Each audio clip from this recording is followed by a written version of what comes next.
शोर कितना भी मचा लो सियासत में, हर शोर को शांत करने वाला ऊपर बैठा है। और वो जब उस शोर को शांत करता है तो फिर कुछ ज्यादा ही शांत हो जाते हैं हम सियासत में। जी हाँ दोस्तों, ये बात हो रही है किरोड़ी लाल मीणा की। जरा सोचिए, अगर राजस्थान की राजनीति का सबसे चर्चित और सबसे एक्टिव नेता अचानक से शांत हो जाए, और वही नेता जिसके हर बयान से सरकार हिल जाती हो, वो अब दिल्ली जाकर चुपचाप मीटिंग करके वापस आ जाए, तो क्या कुछ बड़ा पक रहा है? नमस्कार दोस्तों, आप देख रहे हैं द फैक्ट इंडिया न्यूज और आज हम बात करने वाले हैं राजस्थान की रणनीति के सबसे दिलचस्प और सबसे रहस्यमयी सवाल पर कि क्या किरोड़ी लाल मीणा राजनीति से संन्यास लेने वाले हैं, और आखिर 13 मार्च को उनकी अमित शाह से हुई मुलाकात के असली मायने क्या है। क्या ये सिर्फ एक शिष्टाचार मुलाकात थी, या फिर इसके पीछे कोई बड़ा राजनीतिक संदेश छुपा है? दोस्तों, कहानी को समझने के लिए थोड़ा सा फ्लैशबैक में जाना पड़ेगा। जब 2023 में राजस्थान में बीजेपी की सरकार बनी, तो बहुत से लोगों को उम्मीद थी कि वसुंधरा राजे फिर से मुख्यमंत्री बनेगी। लेकिन अचानक एक नया चेहरा सामने आ गया, भजन लाल शर्मा। और यहीं से हुई अंदर की हलचल। कहा जाता है कि किरोड़ी लाल मीणा को लगा कि उनके साथ कहीं ना कहीं अनदेखा होने जैसा व्यवहार हुआ है, क्योंकि वो लंबे समय से बीजेपी और संघ से जुड़े रहे। उन्होंने आंदोलन भी किए, जनता के बीच मजबूत पकड़ भी बनाई, और चुनाव से पहले भी वो काफी एक्टिव थे। हालांकि बीच में कुछ वक्त के लिए पार्टी छोड़ के अपनी पार्टी बनाई थी, एनपीपी में गए थे। यहां तक कि उन्होंने खुद कहा था कि कुछ लोकसभा सीटों की जिम्मेदारी मैं लेता हूं। लेकिन जब दौसा सीट पर हार हुई तो उन्होंने इस्तीफा देने की बात कही, और फिर शुरू हुआ वो पूरा ड्रामा जो कई महीनों तक चला। कभी इस्तीफा, कभी वापसी, कभी नाराजगी, कभी दिल्ली के चक्कर। यानी एक तरह से वो सरकार के अंदर रहकर ही सरकार पर दबाव बना रहे थे। अब आते हैं सबसे अहम मोड़ पर, 13 मार्च की मुलाकात, जहां किरोड़ी लाल मीणा ने खुद सोशल मीडिया पर पोस्ट करके कहा कि उन्होंने अमित शाह से मुलाकात की और राजस्थान के विकास के मुद्दों पर चर्चा हुई।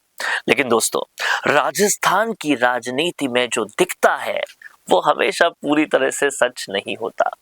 असली खेल बिटवीन द लाइंस होता है। अब सवाल उठता है कि आखिर इतनी अहम टाइमिंग पर यह मुलाकात क्यों हुई? अहम टाइमिंग किस लिए है? आप समझ रहे हैं, इतने सारे राज्यों में चुनाव हैं, उसके अलावा लोकसभा राज्यसभा में इतना कुछ हो रहा है। इस टाइमिंग पर यह मुलाकात क्यों हुई? क्योंकि उस वक्त बजट सत्र चल रहा था, 5 राज्यों के चुनाव के माहौल थे, और अमित शाह जैसे बड़े नेता का समय मिलना आसान नहीं होता। तो क्या यह सिर्फ एक सामान्य मुलाकात थी, या फिर उन्हें कोई बड़ा संदेश दिया गया? सूत्रों की माने तो ये मुलाकात एक तरह की बहुत बड़ा सिग्नल था, खासकर आने वाले पंचायती चुनाव को देखते हुए, क्योंकि 15 अप्रैल की डेडलाइन सर पर है। और अगर चुनाव में कोई विवाद हुआ तो सबसे ज्यादा बयानबाजी कौन करेगा? जाहिर सी बात है, किरोड़ी लाल मीणा। और शायद यही वजह है कि उन्हें पहले से ही लाइन पर लाने की कोशिश की गई। अब एक और बड़ा संकेत समझिए। आपने देखा होगा कि पहले किरोड़ी लाल मीणा हर मुद्दे पर मुखर रहते थे, चाहे वो एसआई भर्ती का मामला हो, चाहे आंदोलन हो, चाहे जनता के मुद्दे हो, यहाँ तक कि वो पानी की टंकी पर चढ़े लोगों को वो समझाने तक पहुंच जाते थे। लेकिन अचानक वो शांत क्यों हो गए?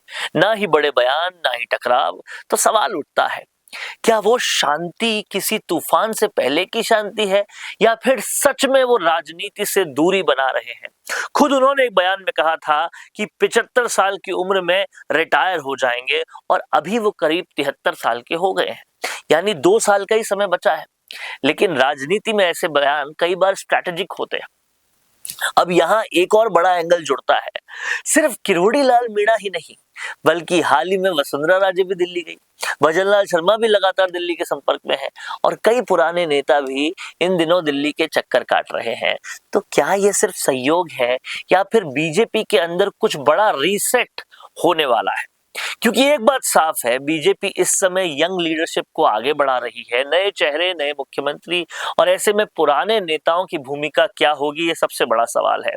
तो दोस्तों, अब ये पूरी कहानी को जोड़ते हैं कि रोड़ीलाल मीणा की अचानक शांति, अमित शाह से खास मुलाकात, पुराने नेताओं की दिल्ली यात्रा और पंचायत चुनाव की टाइमिंग, इन सब को जोड़ो तो साफ साफ दिखता है कि राजस्थान की राजनीति में अंदर ही अंदर बहुत कुछ पक रहा है। अब आगे क्या होगा? क्या किरोड़ीलाल मीणा सच में राजनीति से संन्यास लेंगे, या फिर एक बार फिर किसी बड़े आंदोलन या बयान के साथ वापसी करेंगे? क्या बीजेपी में कोई बड़ा बदलाव होने वाला है, और क्या आने वाले चुनावों में इसका असर दिखेगा?